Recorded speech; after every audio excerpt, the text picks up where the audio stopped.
कि षड्यंत्र रही तो मुझे कहीपरि किंतु गोटे कथा स्पष्ट जे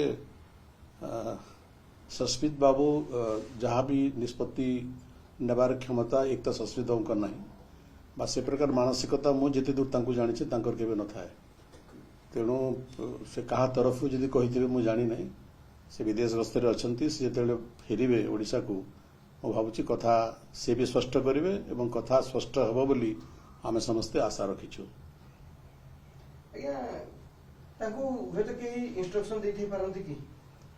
मु कहली जे मु जिते दूर जानी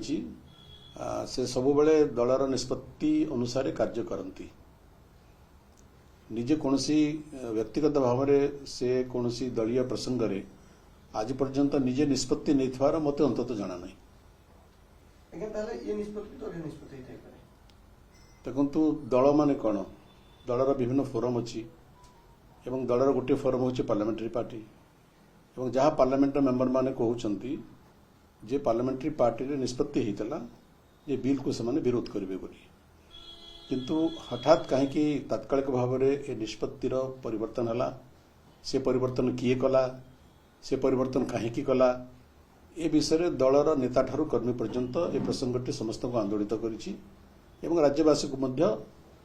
आंदोलित करिछि एक प्रश्न छिड़ा तेणु मैं आशा करी समय क्रमे सब कथा स्पष्ट हम एवं से कहली जे जेहेतु निजे सस्मित बाबू ट्वीट करते से जिते फेरवे मु आशा करुच्ची से कथा को से स्पष्ट करेंगे जे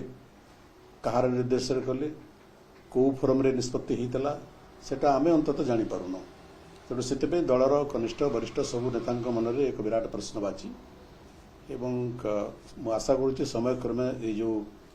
एक संध्यान वातावरण सृष्टि होती से दूर हो बोलिक आम आशा करुचु किंतु मु बारंबार कहे जे आम दल जो भित्तिभूमि आमर जल जो नीति जो आदर्श से धर्मनिरपेक्षता उपर आधारित अटे नंबर 1 नंबर 2 हूँ जे आमे कौन सी ब्लॉक रे न हो आज पर्यंत आमर जो अनेक वर्ष तले जो निष्पत्ति होता जे समदूरत्व आम रक्षा करूँ एवं भारत वर्षर राजनीतिर जो जोटी प्रमुख मेंट बा गठबंधन अच्छी से कौन सी गठबंधन सहित आम प्रत्यक्ष भाव में सामिल होबू नहीं आम प्रसंग भित्तिक समर्थन बा विरोध करूँ एवं सर्वाग्रे आमर स्वार्थ हूँ ओडिशार स्वार्थ आमर स्वार्थ आम ओडिशार स्वार्थ को साधन करने ओडिशार सर्वांगिक विकास करने ओडिशा को भारत वर्षर प्रथम राज्य परिणत करने विजु स्वर्गीय विजु बाबू आदर्श अनुप्राणित हो विजु जनता दल गठन करूँ आज पर्यंत से कार्य करुँ आम दलर अगणित नेता और अगणित कर्मी चाहती जे से आदर्श विच्युत न होगापाई कौ परिस्थिति ए निष्पत्ति है से प्रश्नबाजी केवल आपणकर बा मोर नुहे बा विजु जनता दल नुहे से आज ओडिशावासी एक विराट प्रश्न होकर छेड़ाई मु आशा करुच्ची समय क्रमे ए सबू सन्देह दुर्वृत्त हम एवं क्यों माने ए परिवेश सृष्टि करने प्रत्यक्ष बा परोक्ष दायी दल तांका संपर्क में एक निर्दिष्ट निष्पत्ति नब एटा हम आशा करुछु। नवीन को निरवता विजु जनता दल बड़ क्षति हो कि वर्तमान समय देखो से आम दल सभापति तांका संपर्क में कौन मंतव्य देव मो समीचीन नुहे से सब कथा विचार करती विचार कर निष्पत्ति नियंती। सर जो आपण नवीन पट्टनायक भेटिले कहला निर्वाचन पर दल गोटे ट्रैक को बाहर नेता मैंने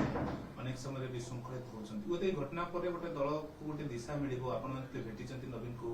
किसी परामर्श किसी प्रस्ताव आगामी समय प्रस्ताव को नहीं दल निश्चित भाव में आप जानते जे आम केतक प्रस्ताव देचु आम दल माननीय सभापति को आज भी अनेक दिन तलर देचु आम आशा रखीचु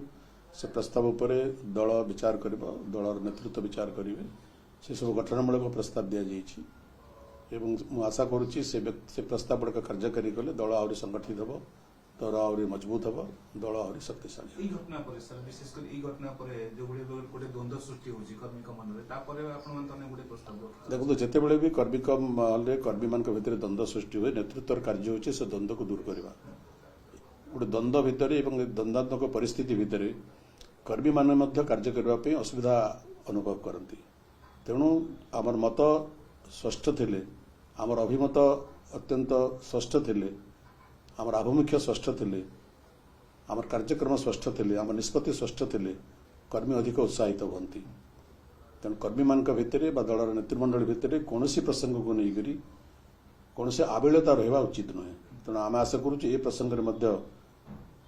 ସବୁ କଥା ସ୍ପଷ୍ଟ ହେବ ଅଳ୍ପ ଦିନ ଭିତରେ। ନବୀନ ପଟ୍ଟନାୟକ ସାର୍ ଆପଣମାନେ କହିଛନ୍ତି ସାର୍ ଯେତେବେଳେ ଆପଣମାନେ ଡିସ୍କସନ୍ କଲେ ଦେଖନ୍ତୁ ଆମେ ଯାହା ଆମ ଦଳର ଆମର କର୍ମୀ ନେତା ଆମର ଯାହା ମତ ଆମର ଯାହା ଅଭିମତ ସ୍ୱାଭାବିକ ଭାବରେ ଆମ ଦଳର ସଭାପତିଙ୍କ ପାଖରେ କହିବାର ଆମର ଅଧିକାର ଅଛି ଆମର କର୍ତ୍ତବ୍ୟ ବି ସେଟା ଏବଂ ସଭାପତି ଧୈର୍ଯ୍ୟ ସହିତ ସବୁ କଥାକୁ ଶୁଣନ୍ତି। ଏ ପ୍ରସଙ୍ଗରେ ମଧ୍ୟ ସଭାପତିଙ୍କ ସହିତ ବିସ୍ତୃତ ଆଲୋଚନା ହେଇଛି ଏବଂ ଆମେ ଆଶା କରୁଛୁ ଅଳ୍ପ ଦିନ ଭିତରେ ସବୁ କଥା ସ୍ପଷ୍ଟ ହେବ। ଦ୍ୱିତୀୟ କଥା ହେଉଛି ଯେ ଅନେକ ଦଳର ନେତୃମଣ୍ଡଳୀଙ୍କ ମଧ୍ୟରେ ମୋତେ ଏକ ସନ୍ଦେହ ସୃଷ୍ଟି ହେଉଛି ଯେ ହୁଏତ ପରଦାର ଅନ୍ତରାଳରେ ରହି କିଏ ଦଳ ସମ୍ପର୍କରେ କାର୍ଯ୍ୟ କରୁଛନ୍ତି ଯାହା ଅନେକ ସମୟରେ ଦଳକୁ ଲାଭ ଦେଉଛି ଅନେକ ସମୟରେ ଦଳକୁ କ୍ଷତି ମଧ୍ୟ ଦେଉଛି। ତେଣୁ ସବୁ ନେତୃମଣ୍ଡଳୀର ମତ ଯେ ଯାହା ନିଷ୍ପତ୍ତି ହେବ ଦଳର ଫୋରମ ଭିତରେ ସେ ନିଷ୍ପତ୍ତି ହେବ। କୌଣସି ବାହ୍ୟ ଶକ୍ତି ଦ୍ୱାରା ସେ ନିଷ୍ପତ୍ତି ହେଲେ ଦଳ ଅସୁବିଧା ପରିସ୍ଥିତିର ସମ୍ମୁଖୀନ ଅନେକ ସମୟରେ ହୁଏ। ବାହ୍ୟ ଶକ୍ତି କିଛି ରହୁଛି ଯାହା ସନ୍ଦେହ ପ୍ରକାଶ କରାଯାଉଛି ବୋଲି କିଛି ନେତା ଅନୁଭବ କରୁଛନ୍ତି ବିଭିନ୍ନ କାରଣରୁ